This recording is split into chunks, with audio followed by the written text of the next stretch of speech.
He's lying. The words dropped like a bomb. The courtroom, once a symphony of murmurs and rustling papers, froze. Every eye shifted, every movement halted. Even the judge, gavel mid-air, paused. The prosecution attorney smirked. "Excuse me?" But Elena Graves didn't flinch. She wasn't a lawyer. She wasn't even supposed to be here. And yet, here she stood, in front of the most powerful judge in the city, staring down a man who had just committed perjury, and no one else noticed, except her. She raised a single finger, pointing across the courtroom, directly at the prosecution's star witness. "Say that again," she demanded, her voice like steel. "Under oath." Gasps rippled through the courtroom. Reporters fumbled for their pens. The accused, Elena's client, a man moments away from being found guilty, looked at her like she had just pulled him from the gallows. Judge Calloway's sharp gaze narrowed. "Miss Graves," he said, his voice dangerously slow, "are you implying that the prosecution's witness is committing perjury?" Eleanor exhaled, slowly, deliberately. "No, Your Honor," she said. "I'm stating it as a fact." A split second of stunned silence. Then, chaos. Reporters whispered frantically. The defense attorney, a man who had been too timid to fight back, looked like he had just seen a ghost. The jury exchanged uneasy glances. And the witness? He swallowed hard, because he knew, she knew, and this trial was about to change forever. Before we go further, tell us where you're watching from. If you believe in justice and truth, hit like, subscribe, and share your thoughts below. 1 week ago, Elena Graves was nobody. No degree, no license, no authority to stand in a courtroom. But she had something no one else did. The truth, and the courage to use it. Her client, Daniel Carter, was about to be convicted of a crime he didn't commit. A murder that had been orchestrated. A setup so perfect that every shred of evidence pointed at him. The case was open and shut, until Eleanor found one thing, a single detail in a forensic report, something so small that no one else had questioned it, a piece of evidence that shouldn't have existed. She tried to warn his lawyer. He dismissed her. She went to the police. They ignored her. She contacted the media. No response. So, she did the only thing left. She walked into that courtroom herself. No credentials, no permission, nothing but a stack of files, an impossible amount of courage, and a determination that could shake mountains. Because if no one else was going to save Daniel Carter, then she would. And now, standing in front of a judge who could have her thrown out in seconds, staring at a witness who knew he was caught, and pointing a finger at a man who wasn't supposed to be nervous right now, but definitely was, she was about to prove it. The witness hesitated. His confidence, the smirking arrogance he had just moments ago, was cracking. He shifted in his seat, eyes darting toward the prosecution's table, waiting for someone to step in. But no one did. Eleanor folded her arms, tilting her head. "What's wrong? Need a minute?" Laughter rippled through the courtroom. Judge Calloway slammed his gavel. "Enough. Miss Graves, if you have proof, present it. If not, sit down before I hold you in contempt." Eleanor didn't flinch. She was waiting for this. She reached into her stack of files, pulled out a forensic report, and held it up. "Your Honor, this is the official crime scene report. It details the victim's cause of death, estimated time of death, and all collected evidence. This document," she tapped it, "is what the prosecution built their entire case on." Judge Calloway nodded. "And?" Eleanor's voice sharpened like a knife. "And it's fake." Gasps. The prosecution attorney shot up from his seat. "Objection! That's outrageous." Judge Calloway raised a hand, silencing him. He turned to Elena. "Explain." She stepped forward, walking toward the jury box. Every eye was glued to her. "This report states that the victim, Thomas Whitaker, was killed at exactly 11:23 p.m. The prosecution claims my client, Daniel Carter, was captured on surveillance footage at 11:20 p.m., entering the victim's apartment. She took another step. That would mean Daniel had 3 minutes to enter the apartment, confront the victim, murder him, wipe all fingerprints, stage the scene, erase digital evidence, and escape before the next witness saw the body. She paused. Does anyone here believe that's possible? Silence. A murmur among the jury. The judge rubbed his chin. The prosecution lawyer scoffed. It's called efficiency, Miss Graves. Criminals aren't always sloppy. Eleanor smiled. You're absolutely right, which is why I went a step further. She placed another document on the table. This is a forensic reanalysis of the crime scene. She turned to the judge. And it proves that the victim was already dead before my client even walked into the building. The jury's reaction was instant. The prosecution lawyer's face drained of color. The judge leaned forward. Are you saying the estimated time of death was falsified? Elena nodded. Yes, Your Honor, and I have more. She pulled out 2 more documents, handing one to the bailiff. This is an official medical examiner's report, dated 1 day after the murder. It confirms the true time of death was closer to 10:15 p.m., more than an hour before Daniel even arrived. Judge Calloway examined the paper. His eyes darkened. Eleanor continued. And this? She handed over another document. This is a transcript of an internal email exchange from the prosecution's office. A conversation between 2 people discussing how to adjust the time of death to fit the prosecution's timeline. Absolute chaos. Gasps. Murmurs. The prosecution lawyer stood frozen, his hands gripping the desk. Judge Calloway's tone dropped to ice. Miss Graves, where did you get this? Eleanor didn't blink. A whistleblower. Someone inside the medical examiner's office who refused to stay silent. The judge turned to the prosecution lawyer. Mr. Hendricks, is this true? Hendricks was visibly sweating now. He opened his mouth to deny it, but, before he could speak, the courtroom doors burst open. A man in a dark suit stormed in, his face red with rage. Elena Graves, he barked, step away from that podium. Now the judge slammed his gavel. Who the hell are you? The man pulled out a badge.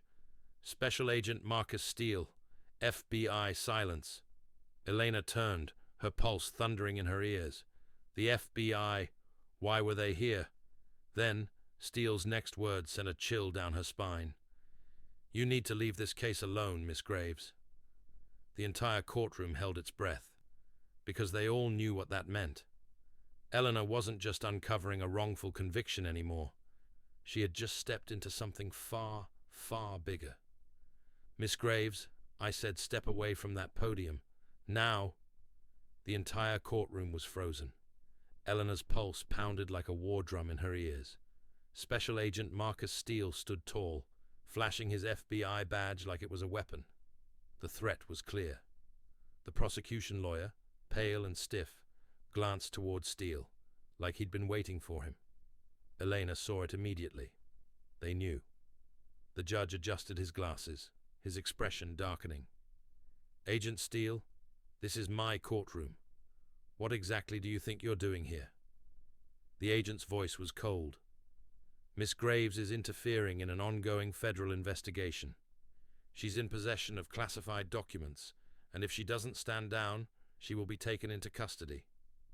Gasps erupted across the room. Daniel Carter, the man she was fighting to save, stared at her in horror. The jury exchanged uneasy glances. Eleanor's grip tightened around the papers in her hand. Her heart was telling her to keep fighting, but her brain was screaming, "This is dangerous." She had walked into this case thinking she was saving one man. But now, she had just exposed a crime so big, the FBI was trying to shut her down. The judge's voice cut through the tension. Agent Steele, if you believe Miss Graves has committed a crime, you need to present evidence. Until then, she will finish her argument. Steele's jaw clenched. Your Honor, this case is about more than a single wrongful conviction. Miss Graves is interfering in matters she does not understand.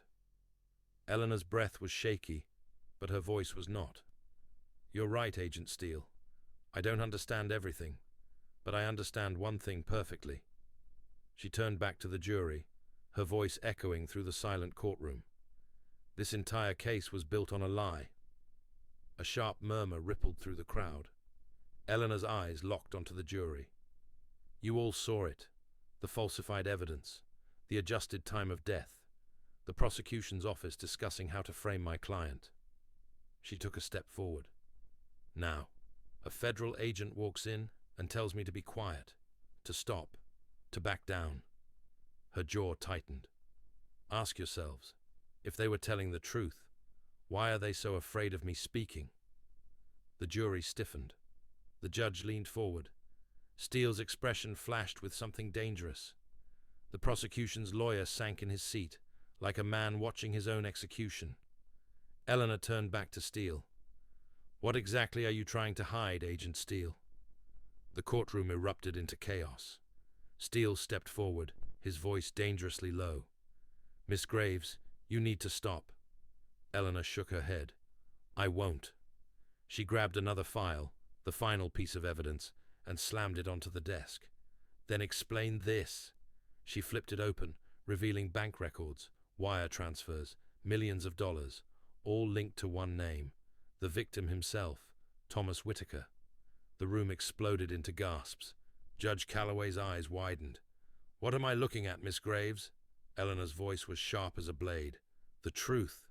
She pointed to the records. "Thomas Whitaker wasn't murdered by my client. He was silenced. He was part of an underground money laundering operation, one that funneled bribes through corporations, dirty politicians, and law enforcement." She turned back to Steele. "Tell me, Agent Steele, how much money did you make?" Steele's expression twisted. "That's enough." He moved toward her, but before he could get any closer, the courtroom doors burst open. 2 U.S. Marshals stormed in. "Special Agent Steele, stand down." Steele froze. The Marshals moved in fast, seizing his arms. Steele snapped at them, his voice breaking. "You don't understand. You can't stop this." One of the Marshals shoved him down into a chair. "You're done, Steele." The prosecution lawyer dropped his pen, his face completely drained of color. Judge Calloway turned back to Elena, his voice barely above a whisper. "How did you get these files?" Elena exhaled, her hands shaking. "An anonymous source." The judge let out a slow breath. He turned to the jury. "Given the overwhelming evidence of misconduct, I have no choice but to dismiss this case." Silence. And then chaos. Daniel Carter, free. The prosecution, in shambles. The jury, shell-shocked. Eleanor closed her eyes. She had won. But she knew this wasn't over, because somewhere, in some dark office, the people who had built this empire were watching, and they wouldn't go down without a fight. The courtroom was in absolute chaos. Reporters were shouting questions. Cameras were flashing non-stop. Jurors sat frozen, struggling to process what had just happened. Daniel Carter, the man who had come within inches of a wrongful conviction, stared at Elena, his eyes filled with disbelief, relief, and gratitude. But Elena, she wasn't celebrating. She watched as the U.S. Marshals dragged Special Agent Steele out of the courtroom, his once unshakable arrogance now shattered. He was yelling, but not at her. "You think this ends with me?" Steele's voice boomed as he was forced through the double doors. "You have no idea what you've just done." Eleanor's stomach twisted. He wasn't bluffing. She had expected resistance, expected the system to push back. But this was bigger than she ever imagined. Judge Calloway exhaled slowly, rubbing his temples. He looked tired, like a man who had just realized he had been playing by the rules in a game that was rigged from the start. "Miss Graves." His voice cut through the noise. Eleanor turned to face him. "Do you understand what you've just uncovered?" She nodded. "Yes, Your Honor." His gaze lingered for a moment. Then, with a single firm nod, he looked out across the courtroom. "This trial is dismissed," he declared. The defendant is free to go. Court is adjourned. He banged his gavel. And just like that, it was over. Or at least, this part was. Daniel stumbled as he stepped out of the courthouse, like a man who had forgotten how it felt to walk without chains. Eleanor walked beside him, her mind racing, her thoughts tangled between victory and the terrifying realization of what was coming next. Daniel turned to her. "I don't know what to say." His voice cracked with emotion. "You saved my life." Elena smiled softly, but there was a weight in her eyes. "You shouldn't have needed saving." Daniel swallowed hard. "What happens now?" Elena hesitated. Before she could answer, a familiar voice cut in. Lily. "Elena!" Her best friend pushed through the crowd, her face a mix of shock and admiration. "Do you even realize what you just did?" Elena let out a small, exhausted laugh. "Honestly? No." Lily grabbed her shoulders. "You took on the entire system and won." Elena sighed. "Number I took on one piece of the system. And now, that system knows my name." The reality of those words settled over them like a storm cloud. Just as the victory started to sink in, a black SUV pulled up to the curb. A man in a dark suit stepped out. No words, no introduction, just a plain white envelope. He handed it to Elena, and without another glance, he got back in the car and disappeared into traffic. The envelope was unmarked. Eleanor hesitated, then opened it. Inside was a single slip of paper. 2 words. "Walk away." Her blood ran cold. Lily looked over her shoulder. "Eleanor, what the hell does that mean?" Daniel frowned. "You don't think—" Eleanor folded the note and slipped it into her pocket. She already knew. The real fight hadn't even started yet. Eleanor sat on the rooftop of her apartment building, the city skyline stretching out before her. The weight of the last 24 hours pressed down on her chest. Daniel Carter was free.